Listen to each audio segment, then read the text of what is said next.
সালাম সবাইকে। আশা করি সবাই ভালো আছেন। আজকে 16ই ডিসেম্বর, আমাদের বিজয়ের দিন। আর আজকের দিনটা শুধু ঘরে বসে থাকার নয়, বরং বিজয়ের আনন্দ সবার সাথে ভাগ করে নেওয়ার। তাই আমি আর আমার একদল পাগল বন্ধু মিলে বেরিয়ে পড়েছি আজকের এই বিশেষ দিনটি সেলিব্রেট করতে। চলুন আমাদের সাথে আপনারাও ঘুরে আসুন। আমরা এখন আছি অনুষ্ঠানের একদম কেন্দ্রে। চারদিকে শুধু লাল আর সবুজের মেলা, সবার চোখে মুখে এক অদ্ভুত তৃপ্তি আর আনন্দ।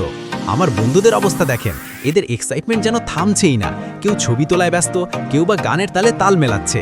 এই যে আড্ডা আর এই যে স্বাধীনতা, এটাই তো আমাদের বড় পাওয়া। আসলে বন্ধুদের ছাড়া যে কোনো উৎসবই অসম্পূর্ণ। আমরা একসাথে ঘুরছি, রাস্তার ধারে খাবার খাচ্ছি আর স্মৃতি জমিয়ে রাখছি। মাঝে মাঝে মনে হয় আমাদের এই বন্ধুত্ব আর একতা যেন চিরকাল এমন অটুট থাকে, ঠিক যেমন আমাদের দেশ। আজকের দিনটি আমাদের মনে করিয়ে দেয় সেই সব বীরদের কথা, যাদের ত্যাগের বিনিময়ে আমরা এই স্বাধীন দেশ পেয়েছি। দিন শেষে আমরা অনেক মজা করেছি ঠিকই, কিন্তু হৃদয়ে সেই গর্বটা সবসময় ছিল। আমাদের আজকের এই ছোট্ট ব্লগটি কেমন লাগলো অবশ্যই জানাবেন। সবাইকে আবারও বিজয় দিবসের অনেক অনেক শুভেচ্ছা।